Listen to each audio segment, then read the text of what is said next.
తర్వాత గావత్తు పలకాలి. అందరూ చూసుకోండి. ముద్గౌదనాసక్త చిత్తా ముద్గౌదనాసక్త చిత్తా ముద్గౌదనాసక్త చిత్తా సాకిన్యంబా స్వరూపిణి సాకిన్యంబా స్వరూపిణి సాకిన్యంబా స్వరూపిణి సాకిన్యంబా స్వరూపిణి ఆజ్ఞాచక్రాబ్జ నిలయ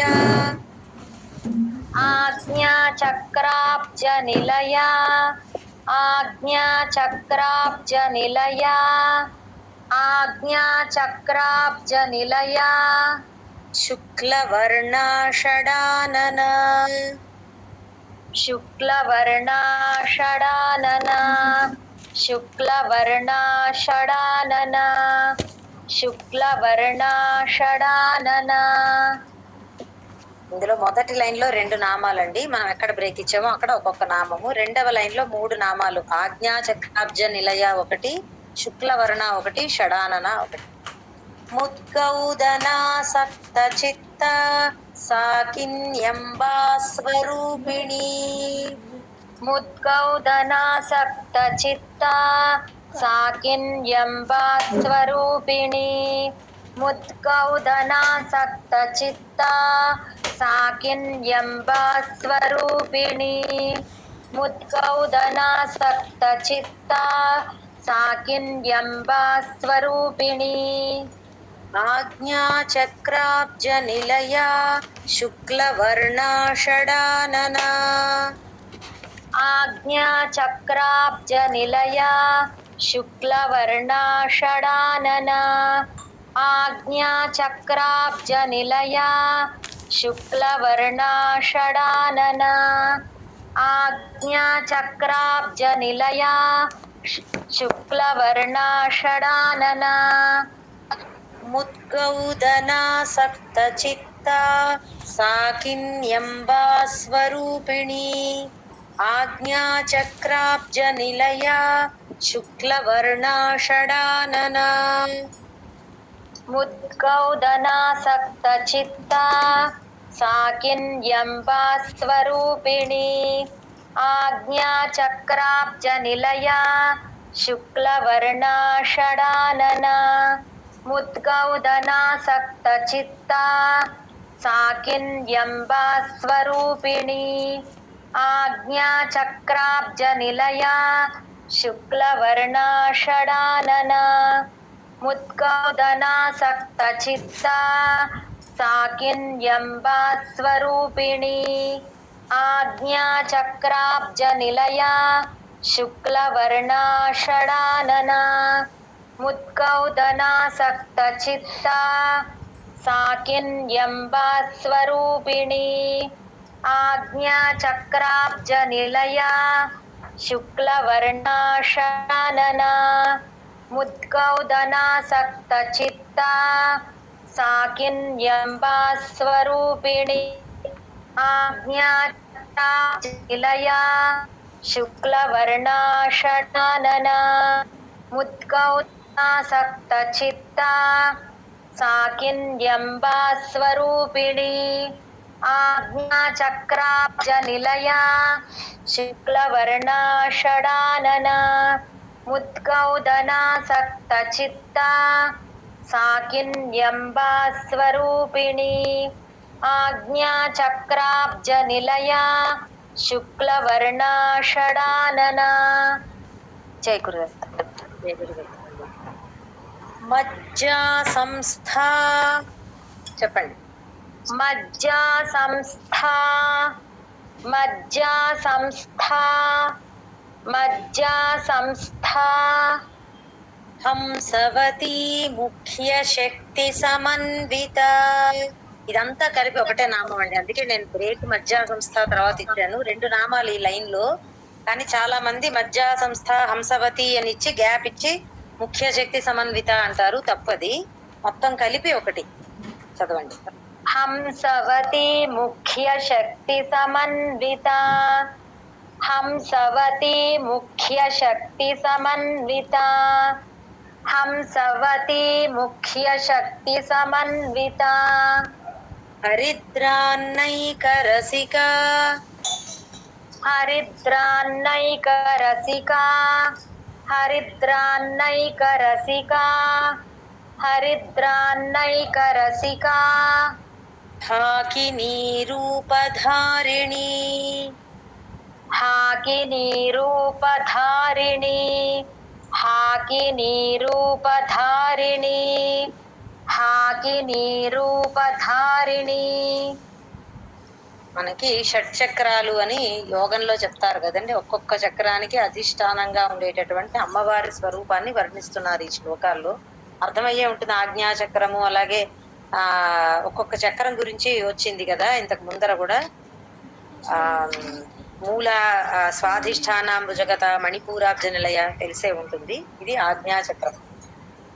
మజ్జా సంస్థా హంసవతి ముఖ్య శక్తి సమన్విత మజ్జా సంస్థా హంసవతి ముఖ్య శక్తి సమన్విత మజ్జా సంస్థా హంసవతి ముఖ్య శక్తి సమన్విత మజ్జా సంస్థా హంసవతి ముఖ్య శక్తి సమన్విత హరిద్రాన్నైకరసికా హాకినీ రూపధారిణీ హరిద్రాన్నైకరసికా హాకినీ రూపధారిణి హరిద్రాన్నైకరసికా హాకినీ రూపధారిణి హరిద్రాన్నైకరసికా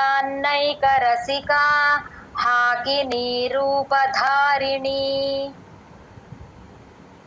మజ్జా సంస్థా మజ్జా సంస్థా హంసవతి ముఖ్య శక్తి సమన్విత హరిద్రాన్నైకరసికా హాకినీ రూపధారిణి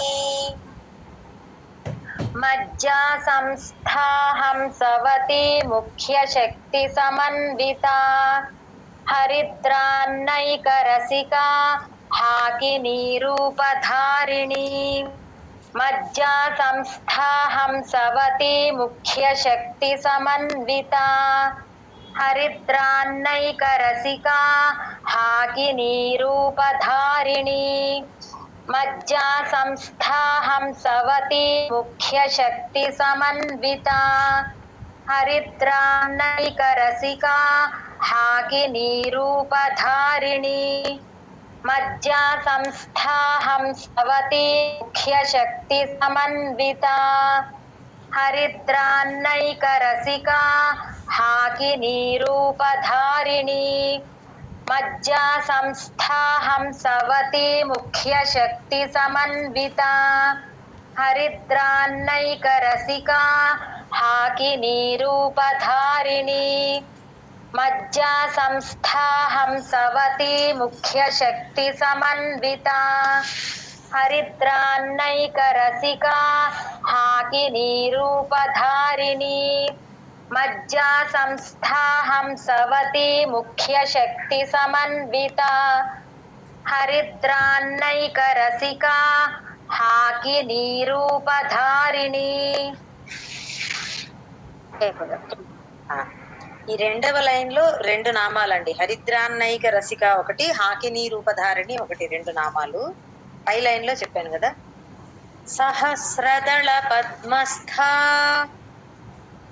సహస్రదళ పద్మస్థా సహస్రదళ పద్మస్థా సహస్రదళ పద్మస్థా సర్వవర్ణోపశోభిత, వర్ణోప రా కింద అనావత్తు. సర్వవర్ణోపశోభిత సర్వవర్ణోపశోభిత సర్వవర్ణోపశోభిత సర్వాయుధధరా చెప్పండి. సర్వాయుధధరా సర్వాయుధధరా సర్వాయుధధరా శుక్ల సంస్థిత సర్వతోముఖి. మహాప్రాణాలు చూసుకోండి, నేను మళ్ళీ నేను చెప్పట్లేదు. సర్వాయుధధర, రెండు ధాలు మహాప్రాణాలు అట్లా చూసుకోండి.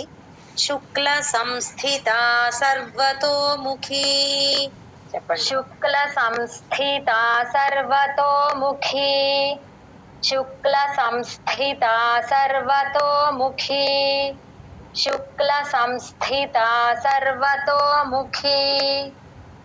ఇందులో మొదటి లైన్ లో రెండు నామాలు, సహస్రదళ పద్మస్థ ఒకటి, సర్వవర్ణోపశోభిత ఒకటి. రెండవ లైన్ లో మూడు నామాలండి, సర్వాయుధధర, శుక్ల సంస్థిత, సర్వతోముఖి, మూడు నామాలు. సహస్రదళ పద్మస్థ సర్వవర్ణోపశోభిత, సహస్రదళ పద్మస్థ సర్వవర్ణోపశోభిత, సహస్రదళ పద్మస్థ సర్వవర్ణోపశోభిత, సహస్రదళ పద్మస్థ సర్వవర్ణోపశోభిత. సర్వాయుధధర శుక్ల సంస్థిత సర్వతోముఖి, సర్వాయుధధర శుక్ల సంస్థిత సర్వతోముఖి, సర్వాయుధధర శుక్ల సంస్థిత సర్వతోముఖి, సర్వాయుధధర శుక్ల సంస్థిత సర్వతోముఖి. సహస్రదళ పద్మస్థ సర్వవర్ణోపశోభిత, సర్వాయుధధర శుక్ల సంస్థిత సర్వతోముఖి. సహస్రదళ పద్మస్థ సర్వవర్ణోపశోభిత, సర్వాయుధధర శుక్ల సంస్థిత సర్వతోముఖి, సహస్రదళ పద్మస్థ సర్వవర్ణోపశోభిత, సర్వాయుధధర శుక్ల సంస్థిత సర్వతోముఖి, సహస్రదళ పద్మస్థ సర్వవర్ణోపశోభిత, సర్వాయుధధర శుక్ల సంస్థిత సర్వతోముఖి, సహస్రదళ పద్మస్థ సర్వవర్ణోపశోభిత, సర్వాయుధధర శుక్ల సంస్థిత సర్వతోముఖి, సహస్రదళ పద్మస్థ సర్వవర్ణోపశోభిత, సర్వాయుధధర శుక్ల సంస్థిత సర్వతోముఖి, సహస్రదళ పద్మస్థ సర్వవర్ణోపశోభిత, సర్వాయుధధర శుక్ల సంస్థిత సర్వతోముఖి, సహస్రదళ పద్మస్థ సర్వవర్ణోపశోభిత, సర్వాయుధధర శుక్ల సంస్థిత సర్వతోముఖి.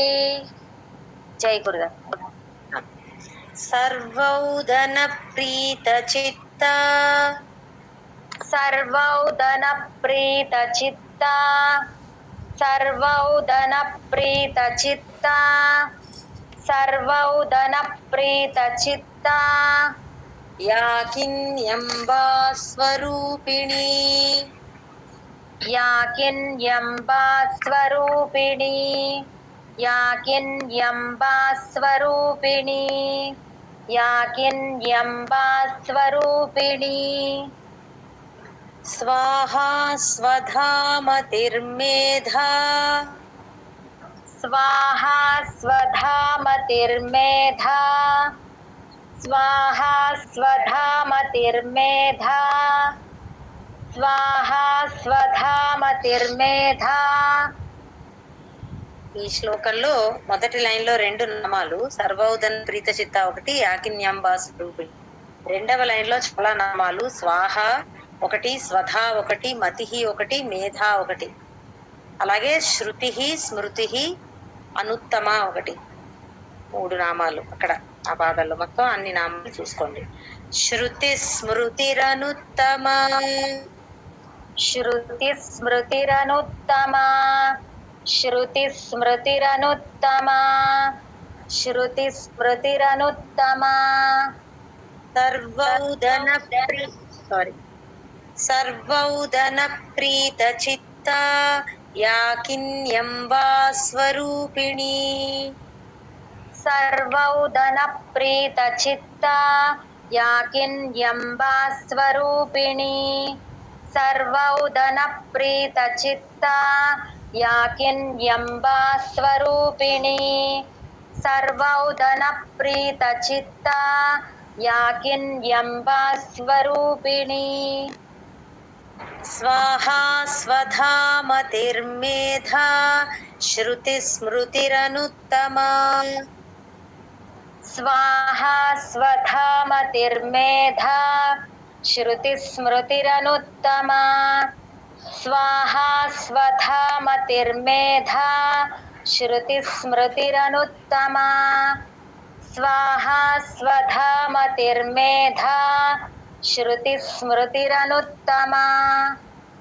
సర్వౌదన ప్రీత చిత్త యాకిన్యం వా స్వరూపిణి స్వాహా స్వధామతిర్మేధా శృతిస్మృతిరనుత్తమా సర్వౌదన ప్రీత చిత్త యాకిన్యం వా స్వరూపిణి స్వాహా స్వధామతిర్మేధా శృతిస్మృతిరనుత్తమా సర్వౌదన ప్రీత చిత్త యాకిన్యం వా స్వరూపిణి స్వాహా స్వధామతిర్మేధా శృతిస్మృతిరనుత్తమా సర్వౌదన ప్రీత చిత్త యాకిన్యం వా స్వరూపిణి స్వాహా స్వధామతిర్మేధా శృతిస్మృతిరనుత్తమా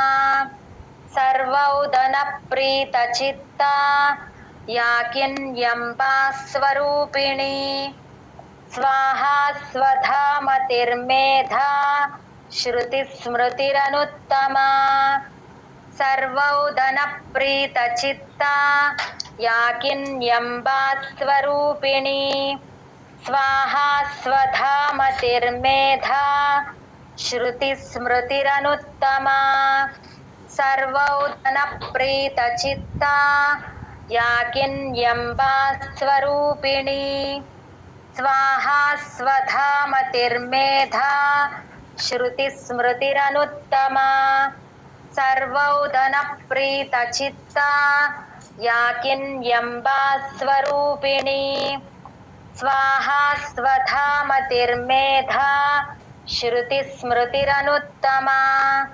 జై గురుదత్త. పుణ్యకీర్తి పుణ్యలభ్య పుణ్యకీర్తి పుణ్యలభ్య పుణ్యకీర్తి పుణ్యలభ్య పుణ్యకీర్తి పుణ్యలభ్య. అక్కడ విసర్గని ఎఫ్ సౌండ్ లో చెప్పచ్చండి. పుణ్యకీర్తి పుణ్యలభ్య అని. పుణ్యశ్రవణ కీర్తన పుణ్యశ్రవణ కీర్తన పుణ్యశ్రవణ కీర్తన పుణ్యశ్రవణ కీర్తన. పులోమజార్చిత బంధమోచని. ఇవి రెండు నామాలు. పులోమజార్చిత ఒకటి, బంధమోచని ఒకటి. ఆ మధ్యలో బ్రేక్ ఇవ్వకుండా రెండు నామాలు కంప్లీట్ చేయాలి. పులోమజార్చిత బంధమోచని పులోమజార్చిత బంధమోచని పులోమజార్చిత బంధమోచని. బంధురాలక బంధురాలక బంధురాలక బంధురాలక. మూడు నామాలు కింద లైన్ లో, పై లైన్ లో కూడా మూడు నామాలండి. పుణ్యకీర్తి, పుణ్యలభ్య, పుణ్యశ్రవణ కీర్తన. పుణ్యకీర్తి పుణ్యలభ్య పుణ్యశ్రవణ కీర్తన. పుణ్యకీర్తి పుణ్యలభ్య పుణ్యశ్రవణ కీర్తన. పుణ్యకీర్తి పుణ్యలభ్య పుణ్యశ్రవణ కీర్తన. పుణ్యకీర్తి పుణ్యలభ్య పుణ్యశ్రవణ కీర్తన. పులోమజార్చిత బంధమోచనీ బంధురాలకా పులోమజార్చితా బంధమోచనీ బంధురాలకా పులోమజార్చితా బంధమోచనీ బంధురాలకా పులోమజార్చితా బంధమోచనీ బంధురాలకా పుణ్యకీర్తి పుణ్యలబ్ధా పుణ్యశ్రవణ కీర్తన పులోమజార్చితా బంధమోచనీ బంధురాలకా. గ్యాప్ ఇచ్చి చదవచ్చండి, నామాల మధ్యలో పర్వాలేదు. పుణ్యకీర్తి పుణ్యలభ్యా పుణ్యశ్రవణ కీర్తన పులోమజార్చితా బంధమోచనీ బంధురాలకా పుణ్యకీర్తి పుణ్యలభ్యా పుణ్యశ్రవణ కీర్తన పులోమజార్చితా బంధమోచనీ బంధురాలకా పుణ్యకీర్తి పుణ్యలభ్యా పుణ్యశ్రవణ కీర్తన పులోమజార్చితా బంధమోచనీ బంధురాలకా పుణ్యకీర్తి పుణ్యలభ్యా పుణ్యశ్రవణ కీర్తన పులోమజార్చితా బంధమోచనీ బంధురాలకా పుణ్యకీర్తి పుణ్యలభ్యా పుణ్యశ్రవణ కీర్తన పులోమజార్చితా బంధమోచనీ బంధురాలకా పుణ్యకీర్తి పుణ్యలభ్యా పుణ్యశ్రవణ కీర్తన పులోమజార్చితా బంధమోచనీ బంధురాలకా పుణ్యకీర్తి పుణ్యలభ్యా పుణ్యశ్రవణ కీర్తన పులోమజార్చితా బంధమోచనీ బంధురాలకా. జై గురుదత్త. విమర్శరూపిణీ విద్యా విమర్శరూపిణీ విద్యా విమర్శరూపిణీ విద్యా విమర్శరూపిణీ విద్యా వియదాది జగత్ప్రసూః వియదాది జగత్ప్రసూః వియదాది జగత్ప్రసూః వియదాది జగత్ప్రసూః సర్వవ్యాధి ప్రశమనీ. ఆ స్ట్రెస్ ఇచ్చే చోట ఒత్తుల దగ్గర ఎలా ఇస్తున్నానో అలాగే చదవాలి, అందరూ చూసుకోండి. సర్వవ్యాధి ప్రశమనీ సర్వవ్యాధి ప్రశమనీ సర్వవ్యాధి ప్రశమనీ సర్వమృత్యు నివారిణి. మృత్యు అన్న వర్డ్ క్లారిటీగా చదవాలి అందరూ. సర్వమృత్యు నివారిణి సర్వమృత్యు నివారిణి సర్వమృత్యు నివారిణి. ఈ శ్లోకంలో మొదటి లైన్ లో 3 నామాలు, విమర్శ రూపిణి ఒకటి, విద్యా ఒకటి, వియదాది జగత్ ప్రసూహు కలిపి ఒక నామం అండి. సర్వవ్యాధి ప్రశమని ఒకటి, రెండవ లైన్ లో 2 నామాలు, సర్వమృత్యు నివారిణి. చాలా చాలా గొప్ప మంత్రంలో ఈ రెండవది, సర్వవ్యాధి ప్రశమని సర్వమృత్యు నివారిణి అనేది. సమస్తమైన వ్యాధులని కూడా నాశనం చేయగలిగేటటువంటి తల్లి, సకల మృత్యు భయాలని కూడా పోగొట్టేటటువంటి తల్లి అని. మృత్యువులు 2 రకాలు, అపమృత్యు ఒకటి, కాల మృత్యు ఒకటి అదనమాట. సో ఇటువంటి అన్ని మృత్యువులని కూడా పోగొట్టగల తల్లి అని. ఎవరికైనా బాగా ప్రాబ్లమ్స్ లో ఉన్నప్పుడు ఈ శ్లోకాన్ని చదువుతారనమాట. గురువుల పారాయణ విధానం తెలుసుకుని ఇది చదివితే మంచిది. విమర్శ రూపిణి విద్యా వియదాది జగత్ ప్రసూహు. విమర్శ రూపిణి విద్యా వియదాది జగత్ ప్రసూహు. విమర్శ రూపిణి విద్యా వియదాది జగత్ ప్రసూహు. విమర్శ రూపిణి విద్యా వియదాది జగత్ ప్రసూహు.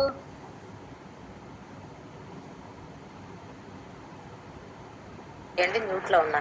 సర్వవ్యాధి ప్రశమని సర్వమృత్యు నివారిణి. సర్వవ్యాధి ప్రశమని సర్వమృత్యు నివారిణి. సర్వవ్యాధి ప్రశమని సర్వమృత్యు నివారిణి. సర్వవ్యాధి ప్రశమని సర్వమృత్యు నివారిణి. విమర్శ రూపిణి విద్యా యదాది జగత్ ప్రసూః సర్వవ్యాధి ప్రశమని సర్వమృత్యు నివారిణి. విమర్శరూపిణి విద్యా యదాది జగత్ ప్రసూః సర్వవ్యాధి ప్రశమని సర్వమృత్యు నివారిణి. విమర్శరూపిణి విద్యా వియదాది జగత్ ప్రసూః సర్వవ్యాధి ప్రశమని సర్వమృత్యు నివారిణి. విమర్శరూపిణి విద్యా వియదాది జగత్ ప్రసూః సర్వవ్యాధి ప్రశమని సర్వమృత్యు నివారిణి.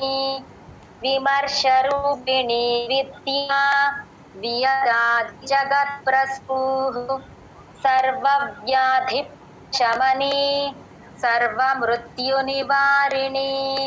విమర్శరూపిణి విద్యా వియదాది జగత్ ప్రసూః సర్వవ్యాధి ప్రశమని సర్వమృత్యు నివారిణి. విమర్శరూపిణి విద్యా వియదాది జగత్ ప్రసూః సర్వవ్యాధి ప్రశమని సర్వమృత్యు నివారిణి. విమర్శరూపిణి విద్యా వియదాది జగత్ ప్రసూః సర్వవ్యాధి ప్రశమని సర్వమృత్యు నివారిణి. జై గురుదత్త. అగ్రగణ్యా చింత్య రూపా అగ్రగణ్యా చింత్య రూపా అగ్రగణ్యా చింత్య రూపా అగ్రగణ్యా చింత్య రూపా. రెండు నామాలు అగ్రగణ్య అచింత్య రూప అని చెప్పి. కలి కల్మషనాశిని కలి కల్మషనాశిని కలి కల్మషనాశిని కలి కల్మషనాశిని. కాత్యాయని కాలహంత్రి కాత్యాయని కాలహంత్రి కాత్యాయని కాలహంత్రి కాత్యాయని కాలహంత్రి. రెండు నామాలు ఇవి. కమలాక్ష నిషేవిత కమలాక్ష నిషేవిత కమలాక్ష నిషేవి కమలాక్ష నిషేవిత కమలాక్ష నిషేవిత. ఈ లాస్ట్ ది ఒక నామం. కమలాక్ష నిషేవిత ఒక నామం. అగ్రగణ్యా చింత్య రూప కలి కల్మషనాశిని అగ్రగణ్యా చింత్య రూపా కలి కల్మషనాశిని అగ్రగణ్యా చింత్య రూపా కలి కల్మషనాశిని అగ్రగణ్యా చింత్య రూపా కలి కల్మషనాశిని. కాత్యాయని కాలహంత్రి కమలాక్ష నిషేవిత కాత్యాయని కాలహంత్రి కమలాక్ష నిషేవిత కాత్యాయని కాలహంత్రి కమలాక్ష నిషేవిత కాత్యాయని కాలహంత్రి కమలాక్ష నిషేవిత. అగ్రగణ్యా చింత్య రూప కలి కల్మషనాశిని కాత్యాయని కాలహంత్రి కమలాక్ష నిషేవిత. అగ్రగణ్యా చింత్యరూపా కలికల్మషనాశిని కాత్యాయనీ కాళహంత్రీ కమలాక్ష నిషేవితా అగ్రగణ్యా చింత్యరూపా కలికల్మషనాశిని కాత్యాయనీ కాళహంత్రీ కమలాక్ష నిషేవితా అగ్రగణ్యా చింత్యరూపా కలికల్మషనాశిని కాత్యాయనీ కాళహంత్రీ కమలాక్ష నిషేవితా అగ్రగణ్యా చింత్యరూపా కలికల్మషనాశిని కాత్యాయనీ కాళహంత్రీ కమలాక్ష నిషేవితా అగ్రగణ్యా చింత్యరూపా కలికల్మషనాశిని కాత్యాయనీ కాళహంత్రీ కమలాక్ష నిషేవితా అగ్రగణ్యా చింత్యరూపా కలికల్మషనాశిని కాత్యాయనీ కాళహంత్రీ కమలాక్ష నిషేవితా అగ్రగణ్యా చింత్యరూపా కలికల్మషనాశిని కాత్యాయనీ కాళహంత్రీ కమలాక్ష నిషేవితా. జయ గురుదత్త. తాంబూలపూరితముఖీ తాంబూలపూరితముఖీ తాంబూలపూరితముఖీ తాంబూలపూరితముఖీ దాడిమీ కుసుమ ప్రభా దాడిమీ కుసుమ ప్రభా దాడిమీ కుసుమ ప్రభా దాడిమీ కుసుమ ప్రభా. రెండు నామాలండి ఇవి. తాంబూల పూరితముఖి ఒకటి, దాడిమీ కుసుమ ప్రభ ఒకటి. మృగాక్షి మోహిని ముఖ్యా మృగాక్షి మోహిని ముఖ్యా మృగాక్షి మోహిని ముఖ్యా మృగాక్షి మోహిని ముఖ్యా మృడాని మిత్రరూపిణి మృడాని మిత్రరూపిణి మృడాని మిత్రరూపిణి మృడాని మిత్రరూపిణి.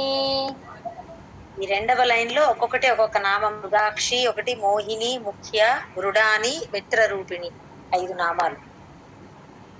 తాంబూల పూరితముఖి దాడిమీ కుసుమ ప్రభా తాంబూలపూరితముఖీ దాడిమీ కుసుమ ప్రభా తాంబూలపూరితముఖీ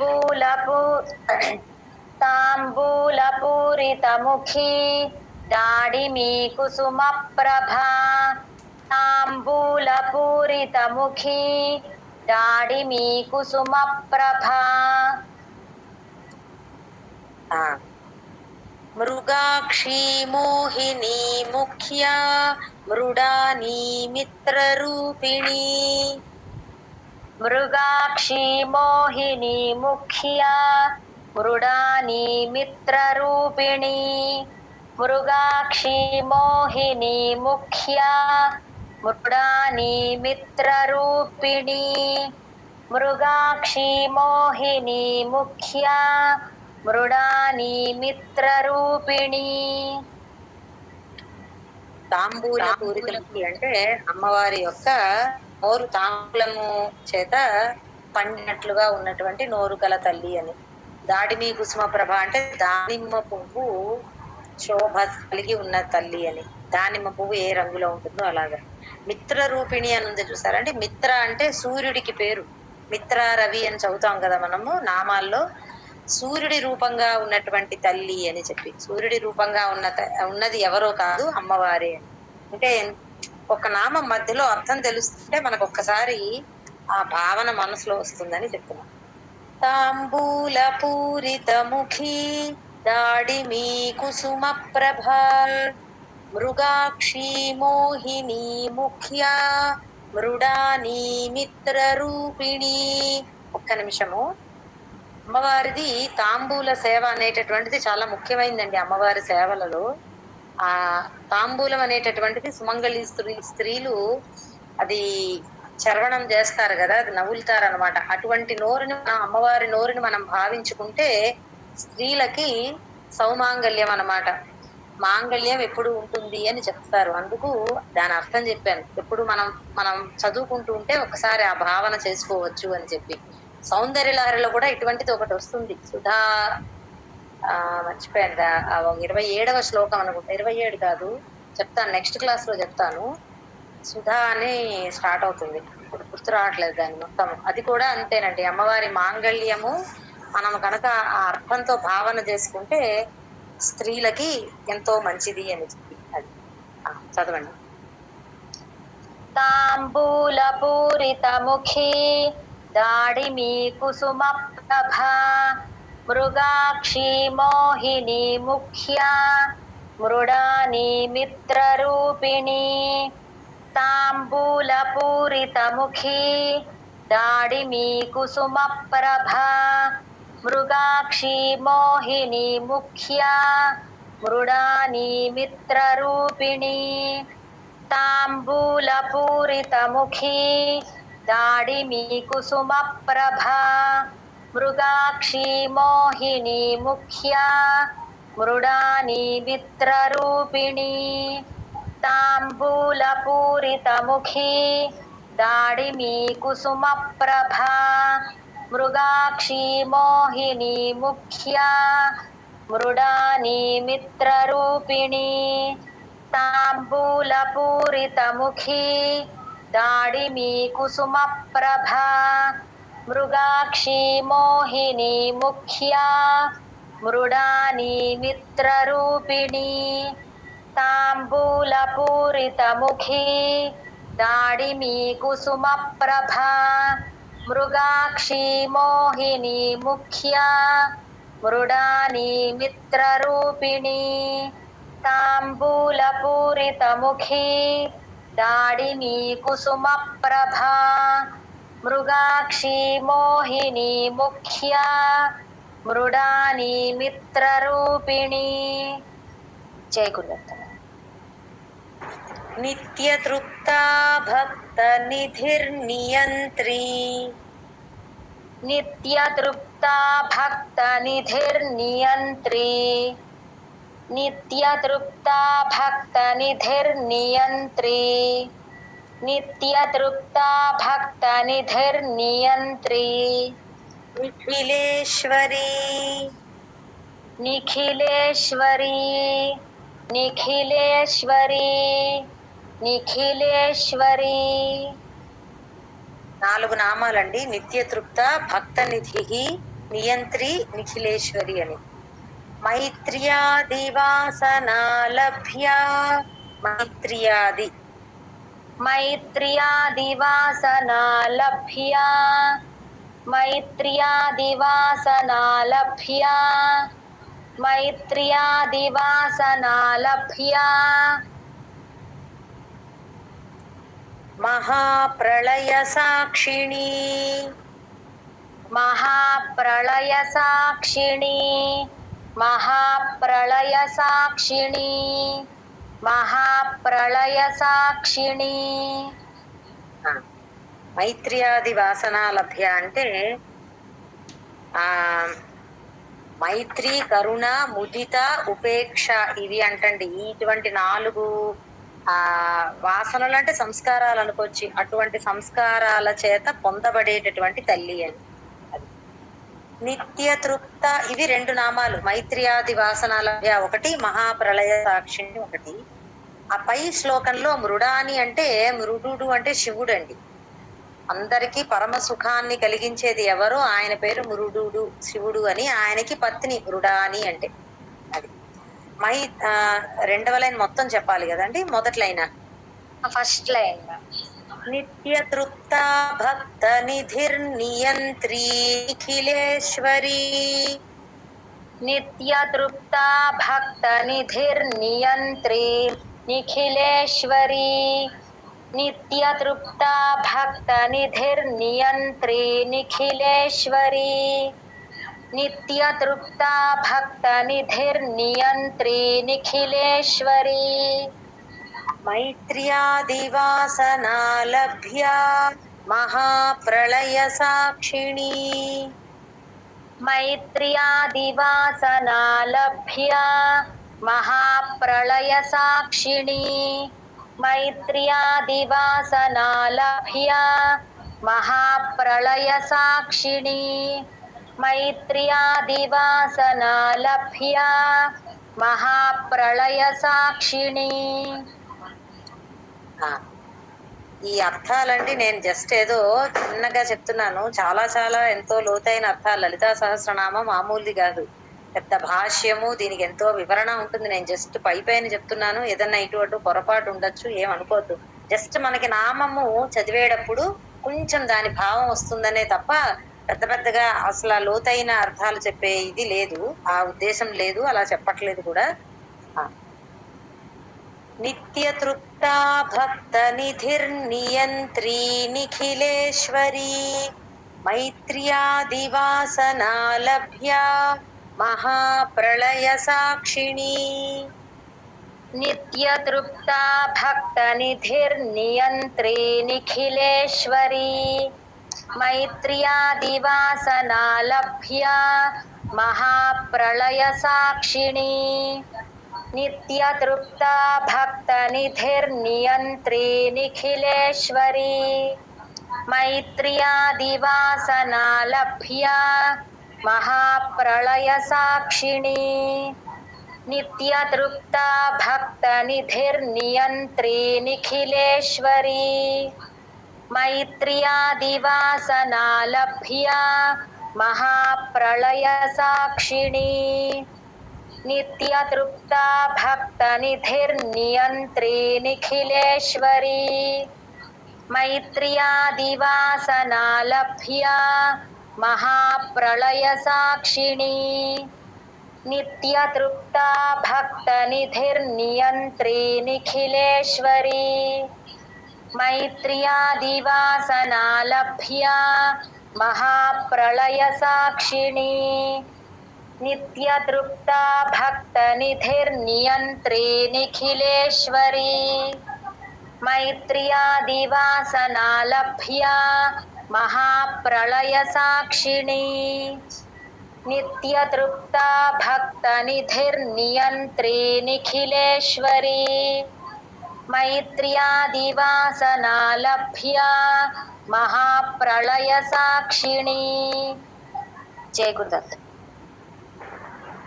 పరాశక్తిః పరానిష్ఠా పరాశక్తిః పరానిష్ఠా పరాశక్తిః పరానిష్ఠా పరాశక్తిః పరానిష్ఠా ప్రజ్ఞాన ఘనరూపిణీ ప్రజ్ఞాన ఘనరూపిణీ ప్రజ్ఞాన ఘనరూపిణీ ప్రజ్ఞాన ఘనరూపిణీ మాధ్వీపానాలసామత్తా మాధ్వీపానాలసామత్తా మాధ్వీపానాలసామత్తా మాధ్వీపానాలసామత్తా మాతృకావర్ణరూపిణీ మాతృకావర్ణరూపిణీ మాతృకావర్ణరూపిణీ మాతృకావర్ణరూపిణీ. ఇక్కడ పరాశక్తి పరానిష్ఠ రెండు నామాలు. ప్రజ్ఞాన ఘనరూపిణి అంతా ఒక నామము. మాధ్వీపానాలస ఒక నామం అండి. మత్త అనేది ఒక నామము. మాతృకావర్ణ రూపిణి ఇంకొక నామం. మాతృకావర్ణ రూపిణి అంటే అకారం నుంచి క్షకారం వరకు అక్షరమాల వర్ణమాల అంటాం కదా, ఆ వర్ణమాల యొక్క అక్షరాల రూపము. అమ్మవారే అక్షరాల స్వరూపంగా ఉన్నది. పరాశక్తి పరానిష్ఠా ప్రజ్ఞాన ఘనరూపిణీ పరాశక్తిః పరానిష్ఠా प्रज्ञानघनरूपिणी पराशक्तिः परानिष्ठा प्रज्ञानघनरूपिणी पराशक्तिः परानिष्ठा प्रज्ञानघनरूपिणी माध्वीपानालसामत्ता मातृकावर्णरूपिणी माध्वीपानालसामत्ता मातृकावर्णरूपिणी माध्वीपानालसामत्ता मातृकावर्णरूपिणी माध्वीपानालसामत्ता मातृकावर्णरूपिणी पराशक्तिः परानिष्ठा प्रज्ञानघनरूपिणी माध्वीपानालसामत्ता मातृकावर्णरूपिणी पराशक्तिः परानिष्ठा प्रज्ञानघनरूपिणी माध्वीपानालसामत्ता मातृकावर्णरूपिणी पराशक्तिः परानिष्ठा प्रज्ञानघनरूपिणी माध्वीपानालसामत्ता मातृकावर्णरूपिणी पराशक्तिः परानिष्ठा प्रज्ञानघनरूपिणी माध्वीपानालसामत्ता मातृकावर्णरूपिणी पराशक्तिः परानिष्ठा प्रज्ञानघनरूपिणी माध्वीपानालसामत्ता मातृकावर्णरूपिणी पराशक्तिः परानिष्ठा प्रज्ञानघनरूपिणी माध्वीपानालसामत्ता मातृकावर्णरूपिणी पराशक्तिः परानिष्ठा प्रज्ञानघनरूपिणी माध्वीपानालसामत्ता मातृकावर्णरूपिणी पराशक्तिः परानिष्ठा प्रज्ञानघनरूपिणी माध्वीपानालसामत्ता मातृकावर्णरूपिणी जय गुरुदत्त महाकैलासनिलया महाकैलासनिलया महाकैलासनिलया महाकैलासनिलया మృణాళ మృదుదోర్లత అక్కడ మా కింద వక్రత చూసుకోండి. మృణాళ మృదుదోర్లత మృణాళ మృదుదోర్లత మృణాళ మృదుదోర్లత మృణాళ మృదుదోర్లత మహనీయాదయ మహనీయా మహనీయా మహనీయా మహనీయా దయామూర్తిర్మహాసామ్రాజ్యశాలిని దయామూర్తిర్మహాసామ్రాజ్యశాలిని దయామూర్తిర్మహాసామ్రాజ్యశాలిని దయామూర్తిర్మహాసామ్రాజ్యశాలిని. ఇందులో మహాకైలాస నిలయ ఒక నామము, మృణాళ మృదుదోర్లత ఒక నామం. మొదటి లైన్ లో రెండే నామాలు, రెండవ లైన్ లో 3 నామాలండి. మహనీయ ఒకటి, దయామూర్తి ఒకటి, మహాసామ్రాజ్యశాలిని ఒకటి. మహాకైలాస నిలయ మృణాళ మృదుదోర్లత మహాకైలాస నిలయ మృణాళ మృదుదోర్లత మహాకైలాస నిలయ మృణాళ మృదుదోర్లత మహాకైలాస నిలయ మృణాళ మృదుదోర్లత మహనీయా దయామూర్తిర్మహాసామ్రాజ్యశాలిని మహనీయా దయామూర్తిర్మహాసామ్రాజ్యశాలిని महनीया दयामूर्तिर्महासाम्राज्यशालिनी महनीया दयामूर्तिर्महासाम्राज्यशालिनी महाकैलास निलया मृणाल मृदुदोर्लता महनीया దయామూర్తిర్మహాసామ్రాజ్యశాలిని. మహనీయ తర్వాత గ్యాప్ ఇవ్వచ్చు. దయామూర్తి దగ్గర కూడా గ్యాప్ ఇవ్వచ్చండి, పర్వాలేదు. ఓన్లీ థింగ్ అక్కడ సంధి అయిపోయింది, విసర్గని రకారం కింద మార్చి. మహాకైలాస నిలయ మృణాళ మృదుదోర్లత महनीया दयामूर्तिर्महासाम्राज्यशालिनी महाकैलासनिलया मृणालमृदुतोर्लता महनीया दयामूर्तिर्महासाम्राज्यशालिनी महाकैलासनिलया मृणालमृदुतोर्लता महनीया दयामूर्तिर्महासाम्राज्यशालिनी महाकैलासनिलया मृणालमृदुतोर्लता महनीया दयामूर्तिर्महासाम्राज्यशालिनी महाकैलासनिलया मृणालमृदुतोर्लता महनीया दयामूर्तिर्महासाम्राज्यशालिनी महाकैलासनिलया मृणालमृदुतोर्लता महनीया दयामूर्तिर्महासाम्राज्यशालिनी महाकैलासनिलया मृणालमृदुतोर्लता महनीया दयामूर्तिर्महासाम्राज्यशालिनी. జై గురుదత్త. మ్యామ్ ఈ వారం సిలబస్ ఇంతవరకే ఉంది. ఫలిత చదివిస్తాను. జై గురుదత్త.